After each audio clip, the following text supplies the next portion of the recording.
Ce journal vous est offert par le FPI, Fonds des promotions de l'industrie, votre partenaire privilégié pour la réussite de vos projets.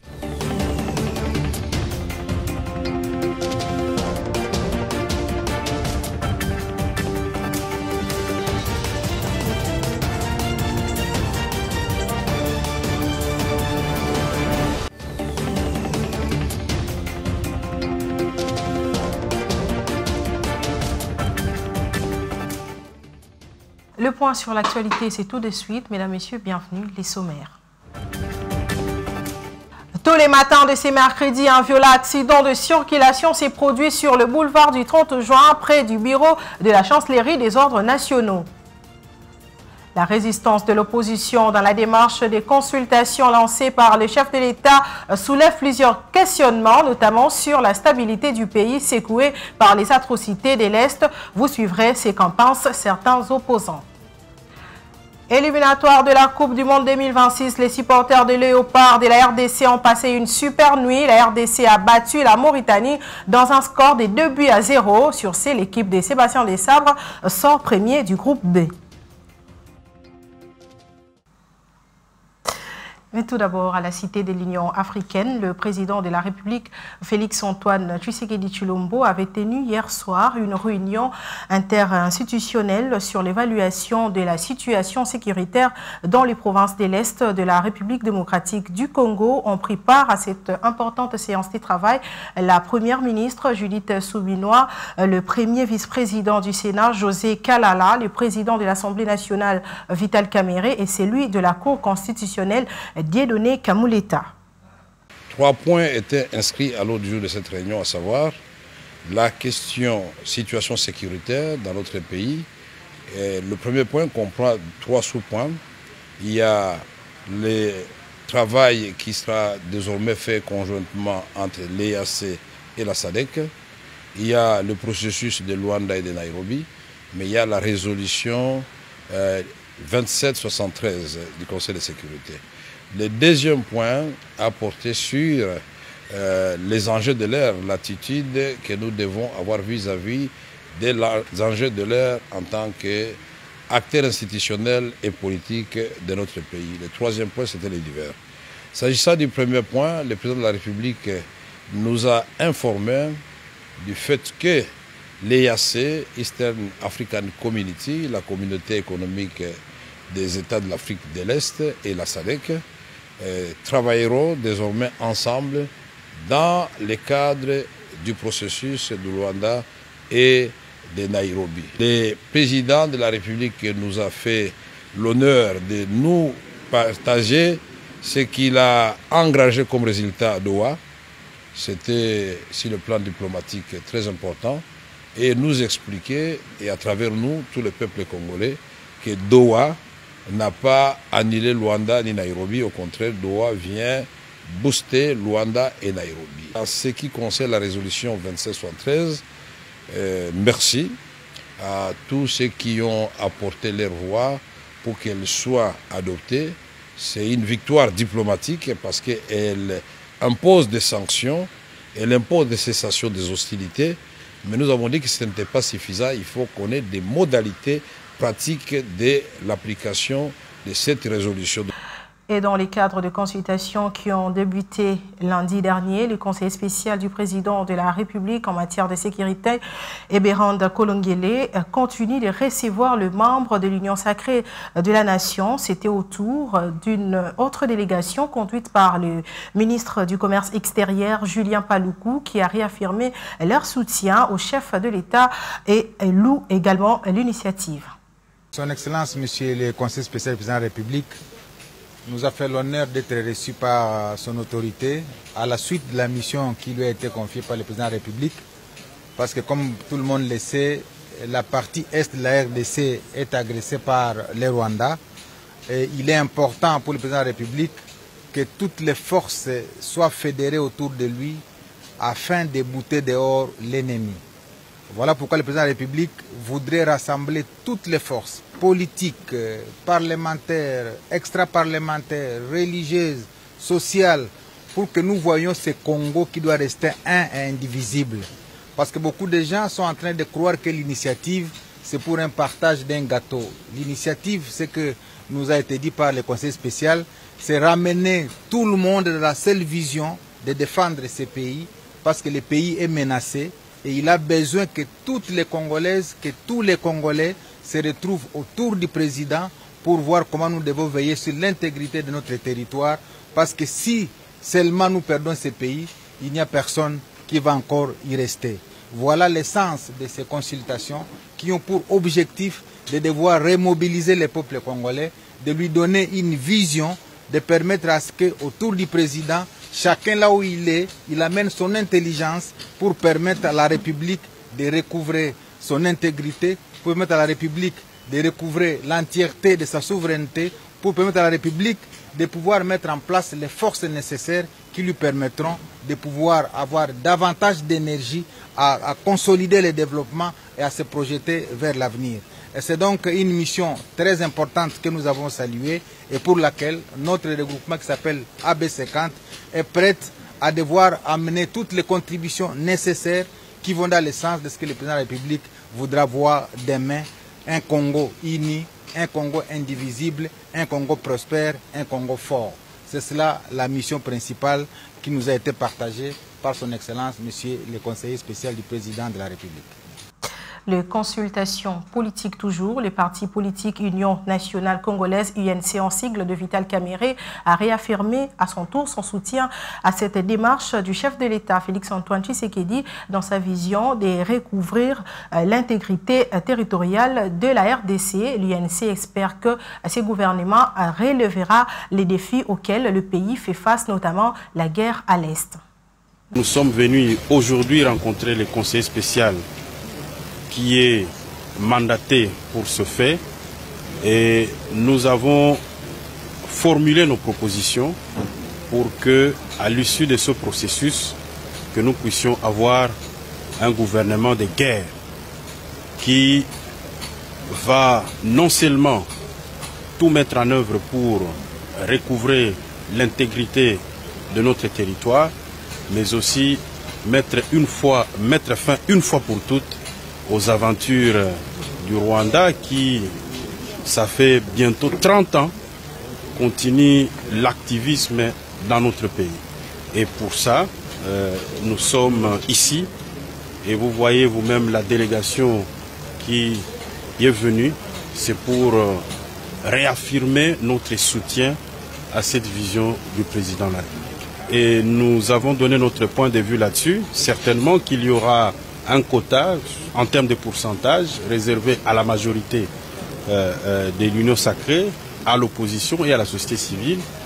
Et dans le cadre de cette ouverture, bien évidemment, l'Union sacrée pourra s'organiser.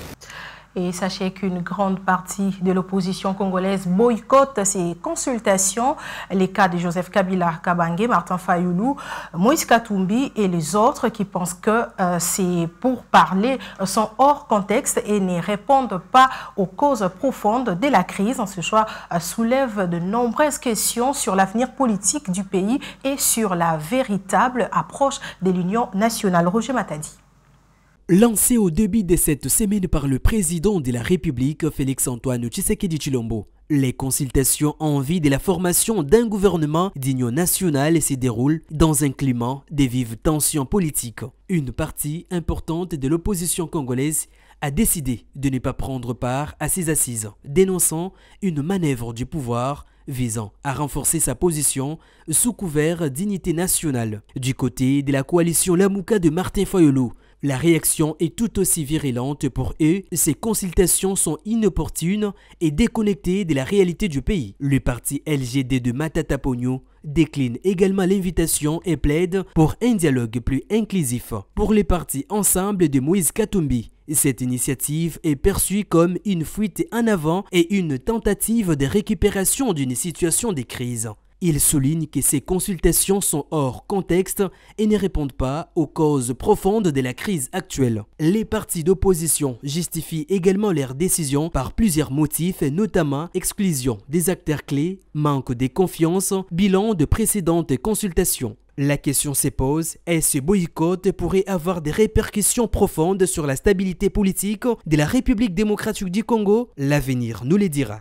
On évolue dans ce journal. La première ministre Judith Suminwa Tuluka a échangé à la primature avec une équipe d'experts internationaux de l'ONU qui a été conduite par Marie-Thérèse Keïta. Ils ont échangé sur la mise en œuvre des mécanismes de la justice transitionnelle en République démocratique du Congo. Images et commentaires.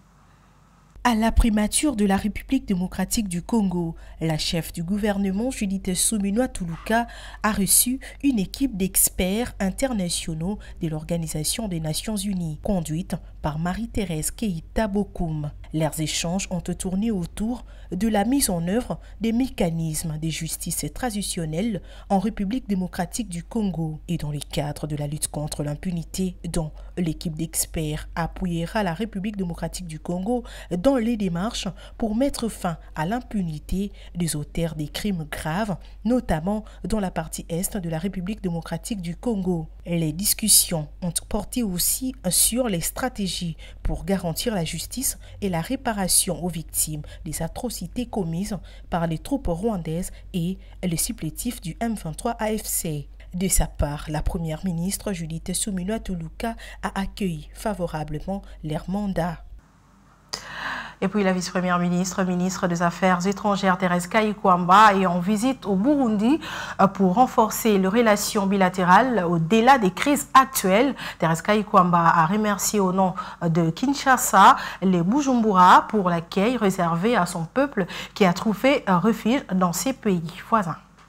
Cette visite de la chef de la diplomatie congolaise dans ces pays de la sous-région des Grands Lacs a constitué un moment décisif dans le renforcement des relations entre la République démocratique du Congo et son voisin, les Burundi. Reçus par les présidents burundais Evariste Ndayishimiye, la ministre congolaise Thérèse Kayikwamba a porté le message de solidarité et de reconnaissance du chef de l'État Félix-Antoine Tshisekedi Tshilombo envers le peuple et le gouvernement burundais.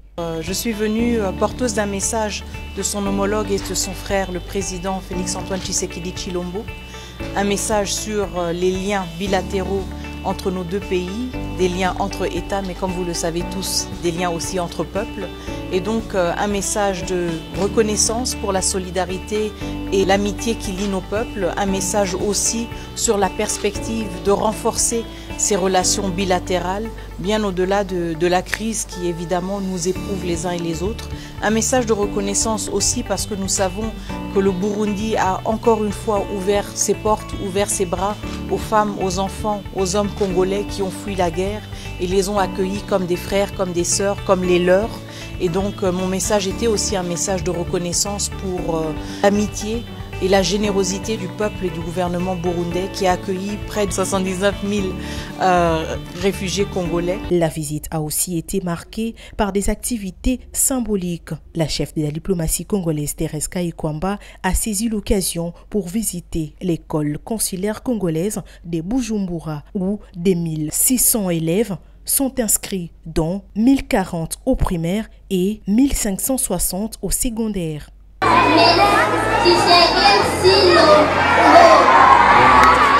Rendons-nous cette fois-ci en province, en Ituri. Les actions conjointes des FARDC et les casques bleus de la MONUSCO portent les fruits visibles à Djougou, plus précisément à Djaïba. Nous sommes dans la province de l'Ituri.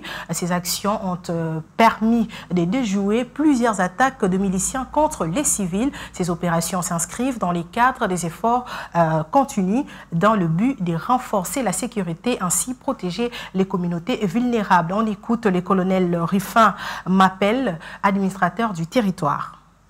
Nous avons constaté que la cohésion entre les forces armées de la République plus les forces des casques bleus qui sont au niveau des sites de Djaïba travaillent en collaboration. Ils ont compris les modus operandi des assaillants et sur base de ce travail-là, vous avez constaté que vous n'avez pas enregistré de cas de tel. La situation du côté Djaïba est maîtrisée. Et ces forces-là sont en train de produire un bon travail parce que les plusieurs tentatives menées par ces milices Codeco sont échouées à cause de ce dispositif qu'on avait mis à place. Et cette collaboration, nous sommes d'accord avec ça et nous souhaitons que ça continue pour essayer quand même de rétablir l'ordre. Les deux positions doivent se communiquer mutuellement pendant tout le temps pour qu'on n'arrive pas à être infiltré au milieu d'eux. Triste nouvelle, ce mercredi 26 mars 2025, un grave accident de circulation a eu lieu sur le boulevard du 30 juin, non loin du bureau de la chancellerie des ordres nationaux en allant vers Kitambo Magasin. Comme vous le voyez sur ces images, deux véhicules de marque Toyota Hilux et marque X sont entrés en collision, chose qui a causé cet accident. Selon Radio Okapi, plusieurs dégâts matériels ont été enregistrés, mais jusqu'à-là, selon l'information en notre possession, aucune perte en vie humaine n'a été mentionnée. Nous y reviendrons dans nos prochaines éditions. Je le dis en titre de ces journaux, le Léopard Football Messieurs de la République démocratique du Congo ont défendu la couleur de leur drapeau en battant la Mauritanie d'un score de 2-0 en match comptant pour la 6e journée des éliminatoires de la Coupe du Monde 2026 Groupe B. Cette rencontre a eu lieu dans la soirée du mardi 25 mars 2025 au stade Noah Dibou Municipal Stadium.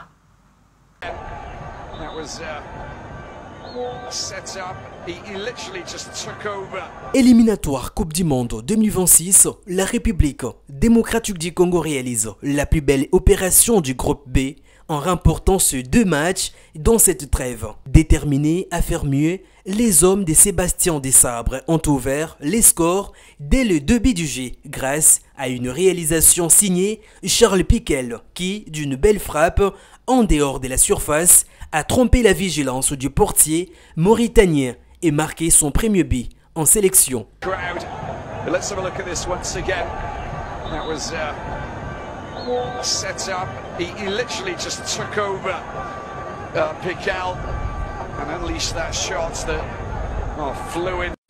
De Pyramide FC qui a exploité cette tergiversation de la défense et l'axe mauritanien. RDC 2, Mauritanie 0. Il a raison, Dimitri Berthaud, de venir congratuler ces gestes. Pour la seconde réalisation, l'attaquant fiston Kalala Mayele s'est invité au festival en inscrivant le deuxième but du BRIC à la 83e minute pour sceller le succès des fauves congolais. Malgré une piètre prestation dans le jeu, les Léopards ont réussi à s'offrir le meilleur et consolider leur première place au classement partiel avec désormais 13 points devant le Sénégal et les Soudans qui comptent chacun 12 points. À ce stade, la position des Léopards reste motivante en tant que candidat sérieux à la prochaine Coupe du Monde et sa prochaine sortie est proclamée le 1er septembre prochain face au Soudan du Sud et le 8 du même mois face au Sénégal.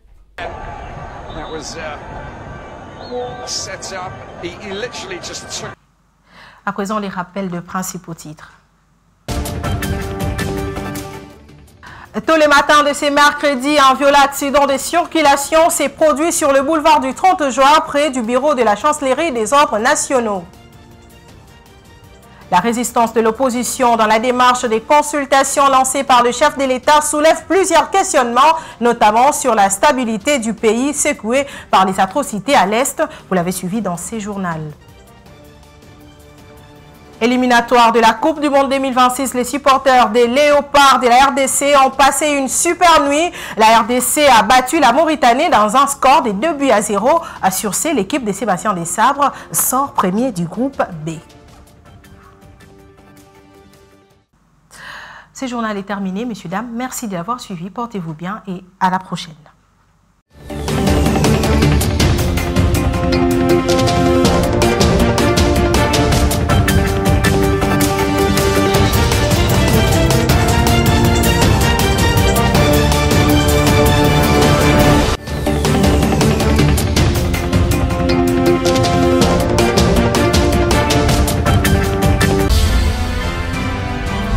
Ce journal vous a été offert par le FPI. font des promotions de l'industrie. Votre partenaire privilégié pour la réussite de vos projets.